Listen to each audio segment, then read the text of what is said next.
Good morning বন্ধুরা, Rajnandini blog চ্যানেলে তোমাদের সকলকে জানাচ্ছি অনেক অনেক স্বাগত আর অনেক অনেক ভালোবাসা। আশা করছি সবাই খুব ভালো আছো, সুস্থ আছো, আমিও আছি একরকম আর কি। তো বিছানাপত্রটা কোনো রকমে তুলে আসলাম আর একটু চাউমিন করব। আর আজকে সকালবেলা বিছানা থেকে উঠতেই পারছিলাম না, অতি কষ্টে উঠেছি।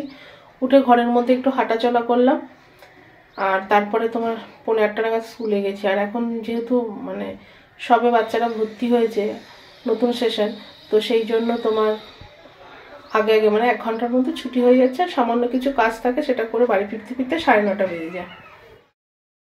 চাউমিন করবো সকালের টিফিন আর কি, আর তার উপরে কোনো রকম একটু সেদ্ধ ভাত করবো। আর একটু বাজারে যাওয়ার কথা আছে, তোমাদের দাদাভাইয়ের সাথে একটু দরকার আছে। তো চলো আগে টিফিনটা করে দিয়ে নিই, তারপর ভাবছি একেবারে মাথায় চপচপ করে তেল দেবো, দিয়ে তারপর একবার স্নান করে নেবো। তো আমার একমাত্র ওষুধ মাথায় তেল, এটা দিলে একটু আরাম লাগে। শাশুড়ি মাও মাথায় তেল জল দিয়ে দেয়। আর বাইরেটা কুয়াশা ছিল সকালবেলা, এখন একটু বেশ রোদ উঠেছে। আর কিছু জামা কাপড় আছে, সেগুলো ছাদে দিতে যাব।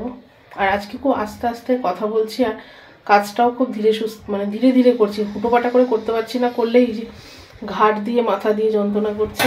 তো চলো আগে মেয়েকে টিফিনটা দিয়ে নিই। তো এখানে উষ্ণ ঠান্ডা উষ্ণ গরম জল, ঠান্ডা বলছি, উষ্ণ গরম জলে চাউমিনটা ভিজিয়ে দিয়েছি। আর এখানে দেখো ঝটাপট চাউমিন করে নিয়েছি, বেশি কিছু দিইনি, শুধু ডিম দিয়ে আর পেঁয়াজ দিয়ে করেছি। আর শাশুড়ি মাকেও দিয়েছি। আর তারপরে এক ঘরের বিছানা তুলে আমি স্কুলে গেছিলাম, যেটা তোমাদের বললাম। আর এই যে আরেক ঘরের বিছানা তুলতে এসে আমাদের ঘরে যত রাজ্যের বালিশ কাঁথা ছিল সমস্তটা নামিয়ে নিয়েছি। আর এদিকে জানলাটাকে একটু পরিষ্কার করে নিলাম। একদিন যদি না ঝাড়ি না, মাকড়সার একদম বাসা হয়ে যায়। আর আজকে একটু সকালের দিকে ভয়েস দিচ্ছি, রাস্তাঘাট আশেপাশের লোকজনদের কিছু আওয়াজ শুনতে পাবে। তো যাই হোক, চলো এখানে জানলাটাও একটু পরিষ্কার করে নিই। আর এই জানলাটা খুললে একটু আলো আসে, আর তা না হলে ঘরটা কিন্তু পুরো অন্ধকার। আর এই ঘরের বিছানার উপরে না কিছু শাড়ি ব্লাউজ এগুলো সবসময় 12 মাস থাকে, যেহেতু সেলাইয়ের কাজ, তার জন্য রাখতেই লাগে। আর নিজের জিনিসের থেকে অন্যের জিনিসের যত্নটা একটু বেশি করেই করতে লাগে। তো এগুলো রাতের বেলা নামিয়ে রাখি। আর এখানে সকালবেলাটা আমি আবার তুলে রেখেছিলাম, অবশ্য ভোরবেলা একটু কাজও করেছিলাম সেই কারণে। আর এখানে সব বালিশ কাঁথাগুলো ঠিকঠাক করে গুছিয়ে, জিনিসগুলো আবার ঠিক করে ঝেড়ে গুছিয়ে রাখবো আর কি। আর কাজ করা হয়ে গেছে, এখন অবশ্য কাপড়ের টুকরোগুলো রয়েছে, সেগুলোকে আমি একবার ফেলে দেবো আর কি, যা আমি করি আর কি। রোজের কাপড়গুলো রোজ ফেলে দিই, এখন আর রাখি না। একটু বড় টাইপের কাপড় থাকলে হয়তো রেখে দিই, আর তাছাড়া এখন আর সেই সব রাখি না, কারণ ঘরে ভীষণ নোংরা হয় আর কি। আর এখন আর রাখার জায়গাটাও নেই, সেই কারণে আর রাখি না। তো চলো এখানে লেপ কাঁথা বালিশ যা যা ছিল সমস্তটাই গোছানো হয়ে গেল। আর শরীর প্রচণ্ডই খারাপ, কাজ করতে করতে বারবার করে বিশ্রাম নিচ্ছি, ঠিক করে ব্লগও করতে পারছি না। আর ভালো করে কিছু যদি না করা যায়, তাহলে কিন্তু সেই কাজ আমার করতে একদমই ভালো লাগে না।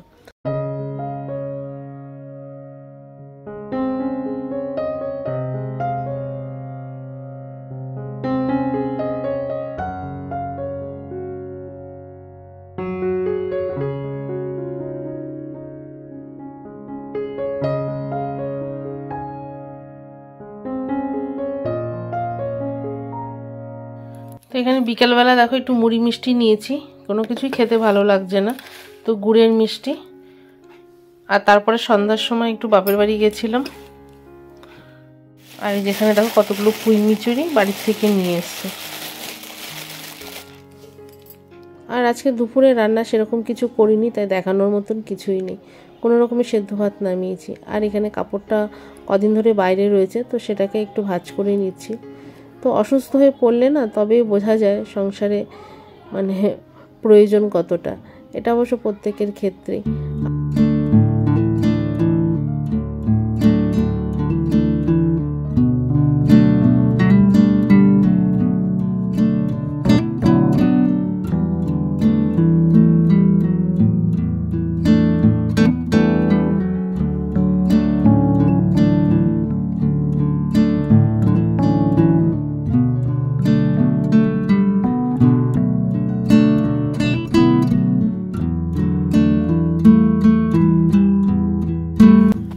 তো এখানে কাপড় ভাঁজ করে দেখি, কাপড়টা ভাঁজ করে আলমারিতে রেখে দিলাম। তারপরে দেখি আরও একটা শাড়ি রয়েছে।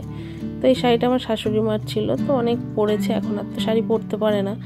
তো বেশ কিছু শাড়ি নষ্ট হয়ে গেছে, তার মধ্যে এই শাড়িটাও সাদার মধ্যে তো অনেক জায়গায় আলমারির জং ধরে গেছে, রঙটা খুব মানে অনেক জায়গায় নষ্টও হয়ে গেছে। তো যাই হোক একটু 2-1 বার পরা যাবে, তো যাই হোক সেটাও ভাঁজ করে স্টিক করে রেখে দিলাম। আর এইভাবেই আজকে কাজগুলো মানে অতি কষ্টে সামলালাম আর কি। তো যাই হোক চলো, আর কিছু শেয়ার করতে পারলাম না, প্রচণ্ড মাথাটা ঘুরছে। এবার একটু খাওয়া দাওয়া সেরকম মানে করতেও পারছি না, রান্নাবান্নাও সেরকম করা মানে চেষ্টা করলেও আর হয়ে উঠছে না। আর এখানে কাপড়টাকে ভাঁজ করে নিলাম। ঘরের মধ্যে অনেক জামা কাপড় ভাঁজ ছাড়া রয়েছে, ঘর গোছানোর চেষ্টা করেও গুছিয়ে উঠতে পারি না। তো সন্ধ্যার সময় মেয়ে বলেছিল একটু ম্যাগি করে দিতে, তো ওকে ম্যাগি করে দিলাম। তো চলো বন্ধুরা, আজকের মতন এখানেই শেষ করছি। ভালো থেকো, সুস্থ থেকো, গুড নাইট।